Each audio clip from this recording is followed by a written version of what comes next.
ہماری نماز نہیں روکتی. کیوں نہیں روکتی؟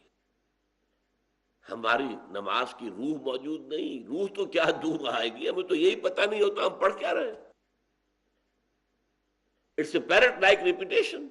یاد ہے بس پڑھ دیا جلدی سے جلدی کیا اور اللہ اللہ خیر سن. اور چونکہ اس وقت آپ کا ذہن جو ہے وہ اس کام میں مصروف ہی نہیں ہے کہ وہ سمجھے کہ آپ کیا کہہ رہے ہیں، لہذا خالی ذہن تو رہ نہیں سکتا.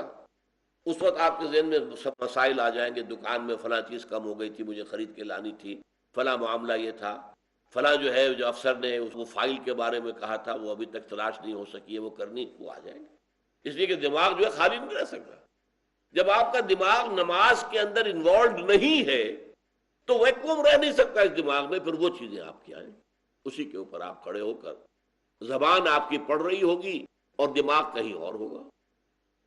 ایک تو وہ ہمارے ہاں کہاوت ہے کہ ہتھ کارول اور دل یارول.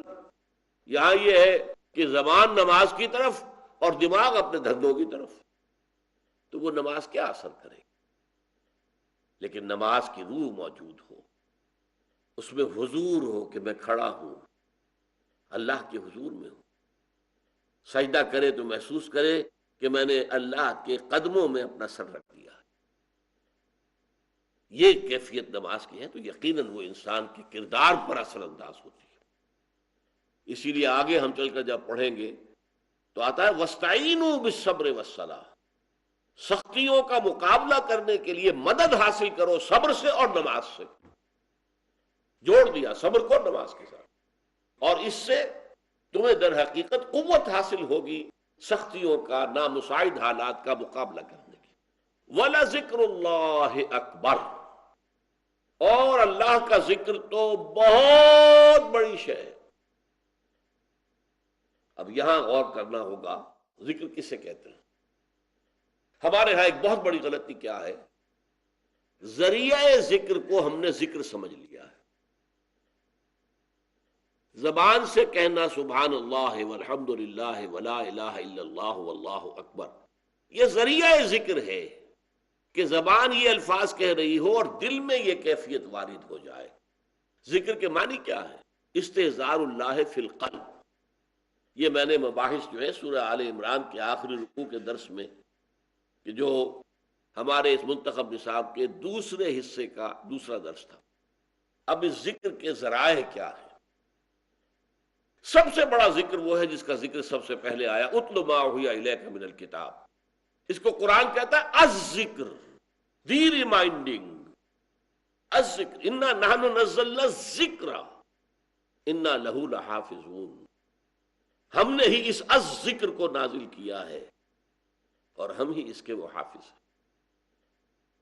یا ایھا الذی نزل علیہ الذکر انک لمجنون سورہ ہجر میں آیا. لوگ کیا کہتے تھے؟ ہے وہ شخص جس کا خیال ہے کہ اس پر الذکر نازل ہوا ہے، ہم تو تمہیں پاگل سمجھتے ہیں. یا ایھا الذی نزل علیہ الذکر، حالانکہ وہ ذکر نہیں مانتے اسے، لیکن قرآن کا نام الذکر اتنا معلوم تھا کہ انہوں نے اس حوالے سے کہا یا ایھا الذی نزل علیہ الذکر انک لمجنون، ہم تو تمہیں مجنون مانگتے ہیں. تو ذکر جو ہے الذکر سب سے بڑا ذکر قرآن ہے. لیکن سب سے جامع ذکر نماز ہے. اس کا مطلب کیا ہے؟ ایک ذکر ہے جو زبان اور قلب سے ہو رہا ہے صرف. ایک ذکر ہے جس میں آپ کا پورا جسم ہے. آپ کھڑے ہیں ہاتھ باندھ کر جھکاؤ کے ساتھ، قنوت ہو رہا ہے. آپ کا پورا وجود جو ہے وہ ذکر کر رہا ہے. اس وقت صرف آپ سورہ فاتحہ جو پڑھ رہے ہیں وہی ذکر نہیں ہے. آپ کا جسم جو ہے وہ جس حیثیت میں کھڑا ہے اس وقت، اسے قنوت کہتے ہیں. ادب کے ساتھ کھڑے ہونا، ایک جھکاؤ کسی کیفیت ہونا، یہ بھی تو آپ کے پورے وجود سے ذکر ہو رہا ہے. پھر آپ رکوع میں گئے ہیں، یہ ذکر ہے. آپ نے اللہ کی عظمت کا اقرار کیا ہے، آپ نے اپنی انانیت اور خودی کو اللہ کے سامنے جھکا دیا ہے. یہ بالفعل ذکر ہے. اور پھر جب آپ سجدے میں گئے، آپ نے اپنے پورے وجود کو اللہ کے سامنے جھکا دیا. پیشانی جو انسان کی عزت کا سب سے بڑا مقام ہے، سب سے اونچا، خاک میں رکھ دیا ہے یا اللہ کے قدموں پر رکھ دیا ہے.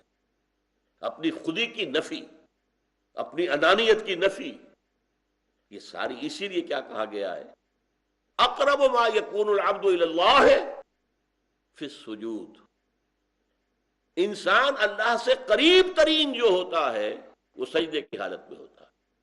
کیوں؟ ہمیں اللہ سے دور کرنے والی شے ہماری انانیت، میری مرضی، میری عقل، میری سوچ، میرے مفادات، میری ملکیت، یہ میں جو ہے یہی تو سب سے بڑا بت ہے۔ اپنے ہی حسن کا دیوانہ بنا پھرتا ہوں، اپنے وجود کا ہی تو سب سے بڑا دیوانہ ہم ہے، اپنی ہستی، اپنی انانیت۔ تکبر کو اسی لیے کہا گیا سب سے بڑا گناہ، ناقابل معافی گناہ تکبر ہے۔ لن يدخل الجنہ من کان فی قلبہ مثقال ذرۃ من کبر، جس شخص کے دل میں تکبر رائی کے دانے کے برابر بھی ہوگا وہ بھی جنت میں کبھی داخل نہیں ہو سکے۔ تو یہ وجود کا ذکر ہے۔ تو ہم گویا کہ جب نماز پڑھتے اس میں قرآن بھی پڑھتے، اس میں اللہ اکبر ہے، اس میں ہم سورہ فاتحہ ہے جو خود اپنی جگہ مکمل قرآن ہے۔ وَلَقَدْ آتَيْنَاكَ سَبْعًا مِّنَ الْمَثَانِي وَالْقُرْآنَ الْعَظِيمَ، ہم نے آپ کو 7 آیتیں ایسی دی ہیں جو دہرائی جاتی ہیں ہر رکعت میں، ہر رکعت میں، ہر رکعت میں، بہت بڑی تعداد میں ہم کہتے ہیں سب سے بڑا ذکر ہے۔ لیکن جامع ذکر جو ہے وہ ہے نماز۔ نمبر 3 ایک ذکر کی اور کیٹیگری ہے، اور یہ ہے دائمی ذکر۔ دائمی ذکر کے لیے جیسے قرآن کہتا ہے الذین یذکرون اللہ قیاما وقعودا وعلی جنوبہم، کھڑے ہوئے، بیٹھے ہوئے، لیٹے ہوئے کرتے ہیں۔ یہ ذکر کون سا ہے؟ اگر تو آپ ہر حال میں ذکر کریں گے تو کام کون سا کریں گے پھر؟ نہیں، دنیا کا کام بھی کرو، ذکر بھی کرو۔ سونے لیٹے ہو اللہ کا ذکر کرو، دعا وہ مانگو جو مسنون حضور مانگتے تھے۔ دعا مسنون ہے، اللہ سے مانگ رہے ہو، اللہ سے تعلق جڑ گیا، اور وہ مسنون الفاظ ہیں حضور کے ہیں، حضور سے تعلق جڑ گیا۔ ایک تیر میں 2 شکار۔ صبح اٹھے ہیں تو فوراً وہی دعا الحمدللہ الذی احیانی بعد ما اماتنی والیہ النشور۔ پھر آپ جانے لگے ہیں بیت الخلاء میں، دعا مانگیے اللہم انی اعوذ بک من الخبث والخبائث۔ باہر نکل رہے پھر دعا مانگیے۔ ہر کام کرتے ہوئے دنیا کا کوئی نہ کوئی مسنون دعا ہے۔ شیشہ دیکھیے، آئینہ، دعا ہے۔ کپڑے بدل رہے، دعا ہے۔ گھر سے نکلے ہیں، دعا ہے۔ بازار میں داخل ہو رہے، دعا ہے۔ بازار سے واپس آئے، دعا ہے۔ گھر میں پھر داخل ہوئے، دعا ہے۔ مسجد میں داخل ہوئے، دعا ہے۔ مسجد میں تو جو کچھ بھی وقت گزرے گا دعا ہی دعا ہے۔ پھر واپس نکلیں گے، پھر دعا، کوئی کام نہیں، یہاں تک کہ اپنی اہلیہ کے ساتھ ہم بستری کریں تو دعا ہے۔ یہ ہے دوام ذکر کی جو مسنون ترین شکل ہے۔ چوتھی کیٹیگری ایک اور بھی ہے، اور وہ یہ ہے کہ کوئی جیسے کہ سائیکالوجسٹ ہوتے ہیں، وہ میرا تجزیہ کرے، میری سوچ میں کہاں کجی ہے جس کی وجہ سے میں کنٹراڈکشنز کا شکار ہو گیا ہوں، وہ اصلاح کرے میری سوچ کی۔ اسی طرح کوئی ماہر امراض قلب، ماہر امراض نفس، وہ دیکھے آپ میں اس میں مال کی محبت زیادہ ہے، لہذا وہ آپ کو ایسی آیات بتائے جن سے کہ مال کی محبت کم ہو۔ اس کا ورد کیا کرو بھائی، اس کا ورد کیا کرو، جاؤ اس آیت کو پکاؤ، یہ مولانا احمد علی رحمۃ اللہ علیہ کہا کر، پکاؤ اس کو، جا کر پڑھتے رہو، پڑھتے رہو۔ تو یہ پی کال ہوگی، پرسن ٹو پرسن ڈفر کرے گی۔ کسی میں شہوت کا زور زیادہ ہے، کسی میں کچھ اور ہے، کسی میں شہرت کی طلب زیادہ ہے، تو ان کو ان کے مناسب حال دوا تجویز کرنا قرآن کی آیات سے، کہ جس کا مراقبہ کرے، تکرار کرتے رہے تو اس مرض کا علاج ہو جائے۔ یہ چوتھی شکل ہے۔ واللہ یعلم ما تصنعون، اور آیت کا آخری ٹکڑا کیا ہے؟ جو کچھ تم کر رہے ہو اللہ اس سے واقف۔ مشفق متعطف۔ شیخ عبد الباسط۔ سلام اس پر کہ اسرار محبت جس نے سمجھائے، سلام اس پر کہ جس نے زخم کھا کر پھول برسائے، جن کے اخلاق قرآن کی